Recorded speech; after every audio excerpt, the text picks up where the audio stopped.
Hello everyone, स्वागत है आप सभी का knowledge with such YouTube channel में। आप सभी के लिए लेकर आए हैं आईटीआई एंट्रेंस एग्जाम से महत्वपूर्ण क्वेश्चन जो आपके एग्जाम के पॉइंट ऑफ व्यू से काफी उपयोगी है। इसमें आपको जीके और जीएस से इंपॉर्टेंट क्वेश्चन देखने को मिलेगा। तो इसका 21 पार्ट है। अगर आपने 1 से 20 पार्ट तक नहीं देखा है तो चैनल के प्ले लिस्ट या डिस्क्रिप्शन में उसका लिंक दे दिया जाएगा, वहां से आप देख सकते हैं। तो अभी तक चैनल को सब्सक्राइब नहीं किया है तो चैनल को सब्सक्राइब करके बेल आइकन को प्रेस करें ताकि हमारे आने वाले वीडियो का नोटिफिकेशन आप सभी को मिलती रहे। तो मोस्ट इंपॉर्टेंट क्वेश्चन आपके एग्जाम के पॉइंट ऑफ व्यू से बनाया गया। तो वीडियो को अंत तक देखिए। आप वीडियो को अंत तक नहीं देखते हैं, वीडियो को अंत तक देखिए। अंत में एक क्वेश्चन दिया जाएगा जिसका आंसर आप सभी को कमेंट बॉक्स में देना है। अगर आप आईटीआई की अच्छे से तैयारी कर रहे हैं तो इसका आंसर आप कमेंट बॉक्स में दे सकते हैं। तो बढ़ते हैं इसके क्वेश्चन की तरफ। तो इसका फर्स्ट नंबर क्वेश्चन ये है कि भारतीय राष्ट्रीय ध्वज में चक्र किसका प्रतीक होता है। तो भारतीय राष्ट्रीय ध्वज में आप सभी नोटिस किए होंगे कि ध्वज में एक चक्र होता है और किसका प्रतीक होता है। तो आपके पास 4 विकल्प दिया गया आते हैं। तो जब तक मैं इसका ऑप्शन बोलूंगा इसका आंसर आप कमेंट बॉक्स में दे सकते हैं या वीडियो को रोक कर भी इसका आंसर कमेंट बॉक्स में दे सकते हैं। जैसे ए में दिया है कि स्वतंत्रता, बी में दिया है न्याय और सी में दिया है समानता और डी में दिया है भाईचारा। तो भारतीय राष्ट्रीय ध्वज में जो चक्र का प्रतीक होता है वो किसका प्रतीक होता है। तो इसका राइट आंसर आप सभी को बी नंबर ऑप्शन याद रखना है, न्याय का प्रतीक होता है। इसका B number option right answer है, आप सभी को याद कर लेना है। फिर इसका अगला क्वेश्चन ये है कि भारत का उपराष्ट्रपति होता है। तो भारत का उपराष्ट्रपति क्या होता है। तो ए में दिया है कि लोकसभा का अध्यक्ष होता है, बी में दिया है कि राज्यसभा का पदेन अध्यक्ष होता है और सी में दिया है कि राष्ट्राध्यक्ष होता है और डी में दिया है इनमें से कोई नहीं। तो इसका राइट आंसर क्या होगा। तो आप सभी को बी नंबर ऑप्शन इसका भी याद कर लेना है। भारत का उपराष्ट्रपति होता है तो राज्यसभा का पदेन अध्यक्ष होता है। एक प्रश्न आपसे यह भी है कि भारत का उपराष्ट्रपति वर्तमान में कौन है। तो भारत के उपराष्ट्रपति वर्तमान में कौन है, इसका आंसर आप सभी को कमेंट बॉक्स में देना है। फिर इसका अगला क्वेश्चन यह है कि माई कंट्री माई लाइफ पुस्तक के लेखक हैं। तो माई कंट्री माई लाइफ पुस्तक के लेखक कौन है।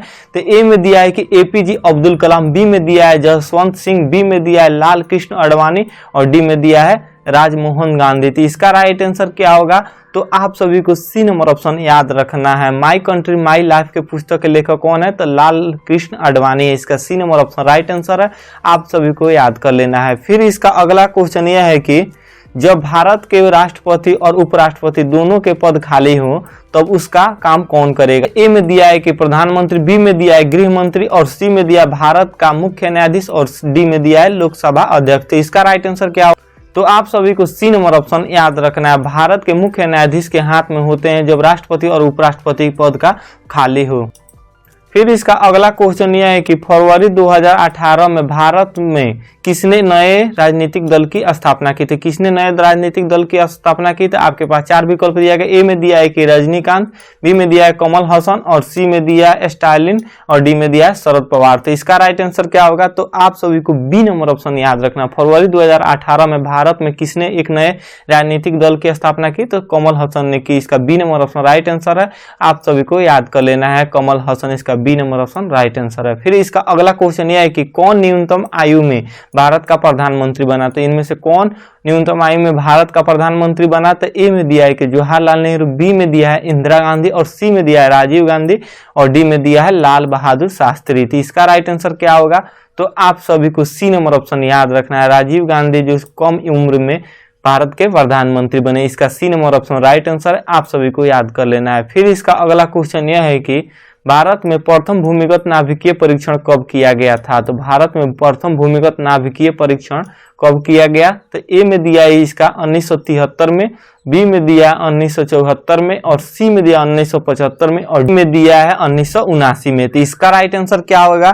तो आप सभी को बी नंबर ऑप्शन याद रखना है। भारत में प्रथम भूमिगत नाभिकीय परीक्षण कब किया गया। तो 1974 में किया गया, इसका B number option right answer है, आप सभी को याद कर लेना है। फिर इसका अगला क्वेश्चन यह है कि झूलन गोस्वामी का विश्व रिकॉर्ड इनमें से संबंधित है। तो झूलन गोस्वामी कौन है। तो आप सभी को बता दें कि वो भारतीय क्रिकेट टीम के कप्तान। नंबर ऑप्शन दिया है कि सर्वाधिक गोल, बी में दिया है सर्वाधिक रन और सी में दिया है सर्वाधिक विकेट और डी में दिया है सर्वाधिक कैचे। तो झूलन गोस्वामी जो विश्व रिकॉर्ड बनाई है वो किससे संबंधित बनाई है। तो इसका राइट आंसर आप सभी को सी नंबर ऑप्शन याद रखना है। सर्वाधिक विकेट टेस्ट ली है झूलन गोस्वामी। इसका C number option right answer है, आप सभी को याद कर। अगला क्वेश्चन यह है कि स्टेनलेस स्टील बनाने के लिए लोहे में क्या मिलाया जाता है। तो स्टेनलेस स्टील बनाने के लिए लोहे में क्या मिलाया जाता है, तो ए में दिया है कि निकेल और तांबा, बी में दिया है जिंक और टिन, और सी में दिया है निकेल और टिन, और डी में दिया है क्रोमियम और निकेल। तो इसका राइट आंसर क्या होगा, तो आप सभी को डी नंबर ऑप्शन याद रखना है। स्टेनलेस स्टील बनाने के लिए क्रोमियम और निकेल का प्रयोग किया जाता है। इसका डी नंबर ऑप्शन